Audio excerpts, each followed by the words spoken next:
सभी बच्चे ध्यान दें। आज हम गास थ्योरम पर बेस्ड कुछ न्यूमेरिकल्स करेंगे। न्यूमेरिकल्स ब्लैक बोर्ड पर हैं।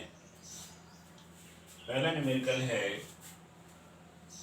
एक समान रूप से आवेशित 2.0 मीटर त्रिज्या वाले गोली चालक पर आवेश का पृष्ठ घनत्व सिग्मा इजिकल टू 80 माइक्रोकूलाम पर मीटर स्क्वायर है। चालक से निकलने वाला वैद्युत फ्लक्स ज्ञात कीजिए। दूसरा क्वेश्चन है, वैद्युत क्षेत्र vector E is equal to 2I cap plus 4J cap plus 7K cap में पृष्ठ A vector is equal to 10J cap रखने पर पृष्ठ से होकर जाने वाले वैद्युत फ्लक्स की गणना कीजिए। इन क्वेश्चंस को करने के लिए हम गास थ्योरम का उपयोग करेंगे। यहाँ ध्यान दीजिए, यहाँ पर दिया है गोले की त्रिज्या। सबसे पहले लिखेंगे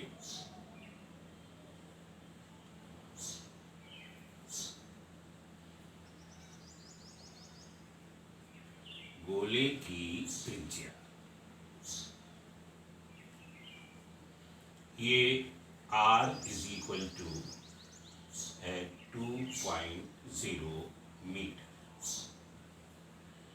इसके बाद आवेश का पृष्ठ घनत्व, आवेश का पृष्ठ घनत्व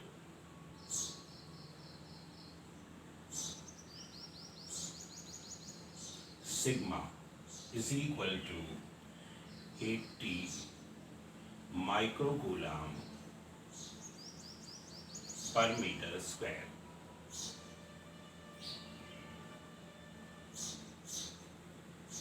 गिवन है।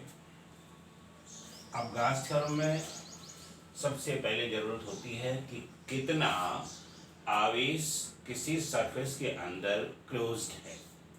तो यहाँ पर हम फॉर्मूला लगाएंगे कि पृष्ठ घनत्व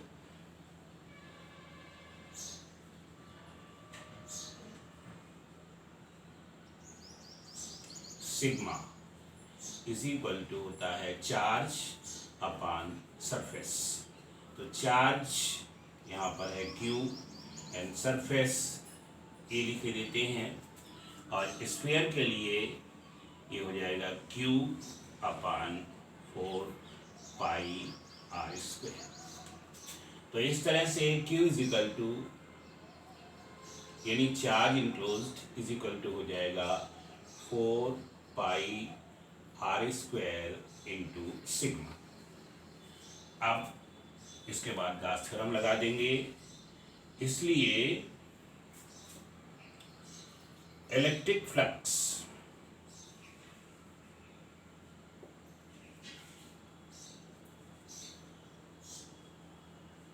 passing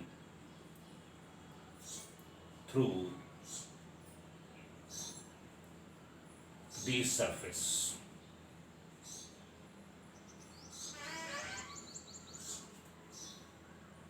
phi E is equal to Q upon epsilon naught। यहाँ पर Q is equal to है 4 pi R square into sigma divided by epsilon not, और इसकी वैल्यू पुट करेंगे तो 4 पाई की वैल्यू हो जाएगी 3.14 इंटू R दिया है 2.0, तो 2.0 और उसका स्क्वायर होगा इंटू सिग्मा की वैल्यू है 80 माइक्रोकूलाम है, इसलिए 10 रेज़ टू दी पावर -6 से और मल्टीप्लाई कर देंगे, डिवाइडेड बाई एप्सिलॉन नॉट की वैल्यू होती है 8.85 into 10 raise to the power -12। अब जब इसको सॉल्व करेंगे तो ये सॉल्व हो करके ये आएगा 4.52, ये आ जाएगा 4.52 into 10 raise to the power 8। अब इसका यूनिट जो होगा वो हो जाएगा newton metre square upon coulomb. इस तरह से टोटल फ्लक्स जो मतलब स्फीयर की सरफेस से निकलेगा वो ये आ जाता है। अब इसके बाद सेकंड क्वेश्चन देखिए।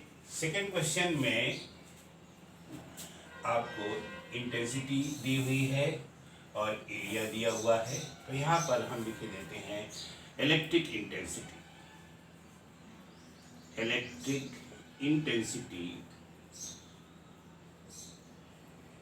ये फील्ड इंटेंसिटी है इज इक्वल, मैंने यहाँ पर दिया है E is equal to 4I cap plus not 4I 2I cap 2I cap plus 4J cap plus 7K cap, ये इंटेंसिटी दी है। और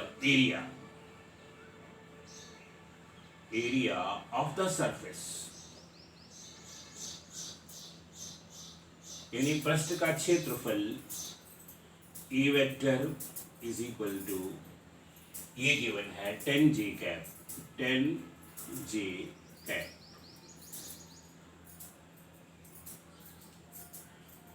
आप फॉर्मूला लगा देंगे, therefore electric flux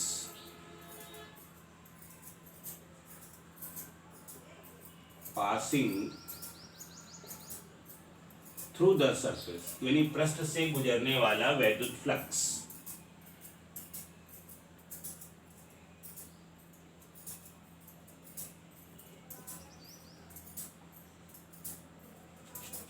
phi E is equal to हो जाएगा vector E dot vector E। E की वैल्यू है यानी वेक्टर E की वैल्यू है 2I cap plus 4J cap plus 7K cap into 10J cap. अब वेक्टर प्रोडक्ट में जहाँ पर वेक्टर का स्केलर प्रोडक्ट होता है वो आप सभी बच्चे जानते हो कि जो सिमिलर यूनिट वेक्टर होते हैं उनका प्रोडक्ट 1 हो जाता है और जो डिसिमिलर होते हैं उनका प्रोडक्ट 0 हो जाता है। तो यहाँ जब J से I का प्रोडक्ट करेंगे तो 0 आ जाएगा, J का J से करेंगे तो 1 हो जाएगा और J का K से करेंगे तो 0 हो जाएगा। तो इस तरह से जब इसको मल्टीप्लाई करेंगे तो ये आएगा, इसको इससे मल्टीप्लाई करेंगे तो 0 आ जाएगा, प्लस इसको इससे मल्टीप्लाई करेंगे तो आ जाएगा 40 J into J is equal to 1 तो into 1 plus K into J 0 हो जाएगा और ये मल्टीप्लाई होकर के आएगा 40। अब यहाँ पर E और A के यूनिट्स नहीं दिए हुए हैं तो इसका आंसर भी लिखेंगे 40 यूनिट्स या 40 मात्रक। ये इस तरह से इसका आंसर आ जाता है। सब बच्चे समझ गए होंगे, बहुत सिंपल से फॉर्मूले लगे हैं और इन फार्मूलों की मदद से हम electric flux passing through the given surface निकाल लेते हैं।